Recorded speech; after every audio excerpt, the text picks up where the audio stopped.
This is Biggs. Just got here, so I haven't really looked at much other than the backyard and the garage. This is the front porch, which, there's a gajillion steps because you don't actually use this to get down to that part. You technically, I think, can park down there, but I don't think anyone ever does. Because that would be a lot. The steps themselves are in fine shape, in concrete condition. Like, there's a couple parts that could be touched up, but it's not horrible by any means. We've definitely done some concrete work over the years. Looking at the actual house, the lower part of the siding is all a wood siding that are like regular slabs of wood, whereas we have a cedar type of shingle siding that when I was looking at it online, I actually thought this was asbestos at first, but I don't believe it is now that I see it in person. I know that it's not, but I was just surprised. The AC unit's not technically on a pad like it's supposed to be, and it's not level, but it's newer, looks fine. It's going to have a lesser life over time. We have a huge stone retaining wall right here that is mostly just holding back the neighbor's earth, but this concrete retaining wall is holding back the backyard's earth. There's some cracking. It's not horrible. It doesn't look like it's shifting or anything like that. They've done some masonry work again over the years. They have good drainage. It is draining onto this concrete pad, which they've had to do some work on, and it's fine. But it's not great to have water draining towards the house. It is at least all sloped towards me right now, and then it kind of slopes towards the front anyway. So it probably doesn't sit terribly long, and it's probably all okay. But moving on to the bigger issues here, this garage is going to be a ton of work. Lots of pointing. They've done lots of pointing over the years. There must just be the earth moving underneath it, water issues or something. This back wall is starting to bow. It's pretty heavy bowing too. It's probably like around 5 or so inches of displacement from top to bottom, but then from left to right, it's probably closer to a foot. And we have more cracking over here, lots of staircase cracking, lots of random pointing that they've done. And then the main back wall connector right here, lots of mortar missing, again, where that wall is bowing. So just lots and lots of issues with the foundation of this detached garage. I think it's gonna be probably like 15 or 20 grand in work. But if you have to demolish it because it's not good enough, which I don't think that's the case that it's in, I do think it's gonna just be constant work. This is where I parked, and they don't even use the garage at this point. It does have a new roof, which is nice because the main house doesn't, but this is almost like an alleyway, and all of the driving around to get to here is like this road. It's very tight. It is at least quiet here. That being said, there's some rot on the wood kind of everywhere. The handrail and the door framing. Some of it is just painted over with, to be fair, a sealant. So there's that, but it's certainly not fixing the rotten wood. The main roof itself is 3-tab. It's slipping, and it's only one layer of roof, but it's probably not even really good enough for another snow season. Coming in, we have a laminate floor. Was not installed super well, and it's dirty, but it's cleanable and not horrible, and we could always put a better laminate down. It's really just the kitchen that's in really bad shape, I believe, though I've only been on the first floor. So we'll work through the rest of it in a minute. Kind of using this as like a pantry.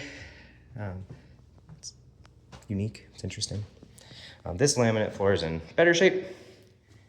And this laminate floor, which also doesn't match, it's clean at least, but it was installed in a mediocre, like a lot of seams are showing. It's not my favorite. But looking at the actual space, it's a nice big room. That's a fake plaster thing that you buy at Home Depot, that they just added into. It's a piece of plastic, it's not actual plaster. And the wallpaper is in fine shape. The plate rail is in good shape. It's nice, ornate, and it's been stained and looks good. The leaded glass looks in good shape. Random windows have been replaced, I assume because they broke at some point, but so like this one with the lattices is a double pane vinyl window, probably like circa 2000, and then we have leaded, and we have random old, wait, where did I see those? Over here, older vinyl windows that don't have the lattice work. I thought I saw a wooden one. Where did I see that? I don't know, maybe I'm just going crazy. Is it this one? Nope, they're all vinyl, just kind of different ages. Looks like 2 different periods of time when they did windows. Okay. Let's go ahead and see what this basement's got going on down here. There's our stack for our sewer line. Follow that all the way down. Okay, nice new furnace. That's nice. I like Goodman, good brand. Wow. Hot water tank. It might be older than I am. I don't see the normal sticker. But yeah, I don't see it. So I'm not actually sure how old it is, but it looks like something from the 1990s or 1980s, which would be crazy old for a hot water tank.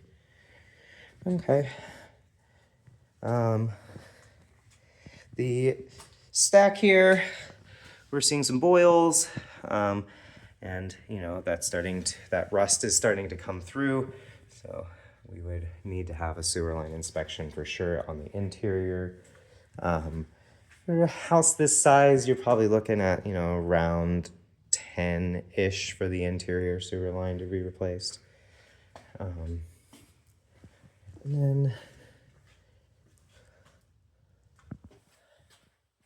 this interior wall is quite slanty. The top looks like it displaces by about 1.5 inches or so from the bottom. Don't love that. It's that same, this is the back of the house, so this is where that slope is meeting. I do think, well, I was suggesting that it probably wasn't a huge deal. That water pressure is causing this wall to move. And there's a little bit of a lean on this side wall as well. Looks a lot less noticeable, maybe about 1/2 inch or so. And that wall looks fine. Looking at the joists, they look in good shape. There appears to be live knob and tube. I don't see it cut anywhere. It's going, yep, all the way to the box, which the box has been replaced with what looks like 150, yep, 150 amp service, room to grow, square D, Duquesne, like it. And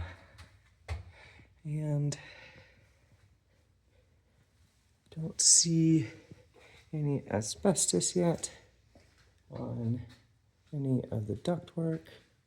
It's good. Manual, that's hilarious. Yeah, this all looks fine. Looks good. So just looking at, at the actual wire conduit coming out of the box, it looks like maybe 20-ish% is still knob and tube, and the rest of it is all Romex and has been redone. Probably just some lines that aren't carrying a lot of load. And it looks like, you can see the old knob and tube that was cut. So it just looks like they didn't replace a few random lines. No clue why, but it's probably like random light switches or something that the electrician didn't want to deal with. A lot of times it's in the attic, but I haven't seen any proof of that yet. Could be that it's what's powering the garage and they didn't want to dig up the earth. The LVL has some interesting carriage bolts that were added after the fact, and prior to the electric. Not sure why, because like this is the original LVL here support that's 3 wide, and then it fattens up to 5 just on the center. We'll walk around that floor and see how unlevel or whatever it feels like. Random water line. Okay. It's just been capped. But a little coal cellar, which they drywalled for some reason. It's gross. And then we have a laundry chute, which is fun. Oh, nope. It's been repurposed to shelves. They put conduit going out the laundry chute, so they can't use it as a laundry chute anymore. Okay. Not the world's worst basement. Don't love the leany walls. They're definitely still correctable, but like the slope in that backyard gives me worry that even if you correct it, you're still going to have issues later on. This is all textured. It's very interesting. It has like a feathery kind of feel to it.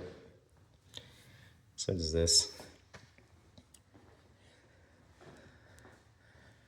Okay, let's go upstairs. Here's some of that knob and tube. These are classic knob and tube switches. In fact, it might be why they wanted to keep it.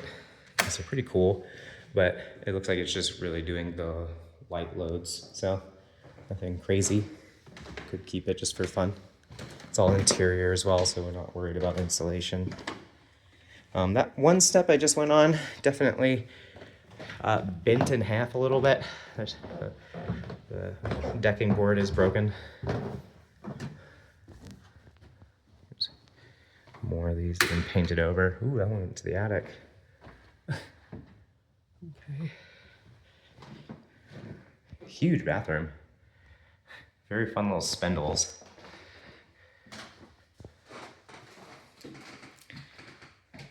Ooh. Where the ring goes that connects the toilet, there's a dip. Probably just, they put probably too many layers on the flooring here, so it's not propped up high enough to connect. So they had to dig under and take out the layers, and so this like laminate tile is being pushed in.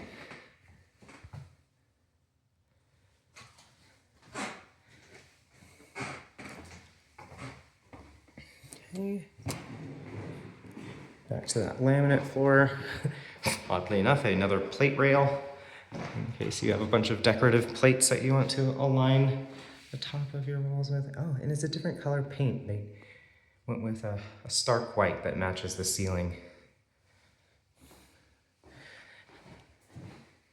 I generally like having the two-toned colors. I don't like that this beige kind of makes it look like someone smoked in here, but it definitely is not that way. There's no smell or anything like that or staining. It just, that particular color kind of shows up a little bit yellowish. Really big rooms.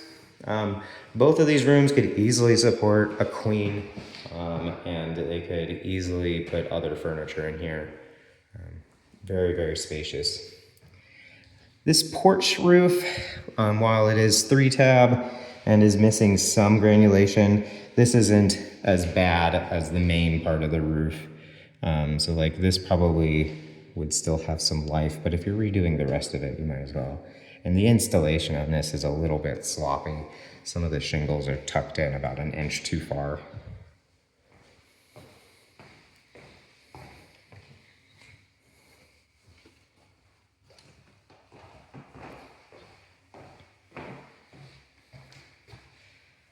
The other thing is I'm looking over here, the flashing doesn't seem to be doing its job anymore. There's a lot of moisture coming in. It's a fairly easy fix, especially if you're going to have to get a new roof anyway. Yeah, so 3 really good sized bedrooms up here. This one is about the same size as the one over there, and I do think either of these 2 could probably fit a king if you wanted. But this one, while it could fit a king, it would be a squeeze on that wall, and you'd have, you know, a dresser or 2, and that's about it. This would be a lot more comfortable with a queen or bunk beds or whatever. All right, well, I think that pretty much wraps up Briggs. And I believe one of the concerns well, I mean, there are a lot of concerns in the home, but if you were trying to continue at this home, would be a bathroom, and you could easily fit another bath somewhere over here in the pantry kind of ish area, or when you redid the kitchen, you could expand it. You could even turn this area into a bathroom if you wanted. Nothing would be too crazy, or just making sure this wasn't as covered in asbestos as well, but it's not. Okay. Anyways, yeah, it's an interesting home. I think it probably needs more structural work for the garage and for the walls, because we're looking at probably a minimum of 35 in structural work in what I've seen so far. And I will say that we were talking about that LVL and wondering like what was going on. That I don't feel it at all. It should be this wall right here that goes along the kitchen. And there's not a diff. I mean, there's a tiny bit of wonkiness in the floor, but the wonkiness is coming from the poor installation of the laminate. It's more like a little bit of a bubble, and it's mostly in the kitchen on this side. But like everywhere else feels fairly smooth and flat and plumb. All right, well, I guess that's Biggs. Thank you.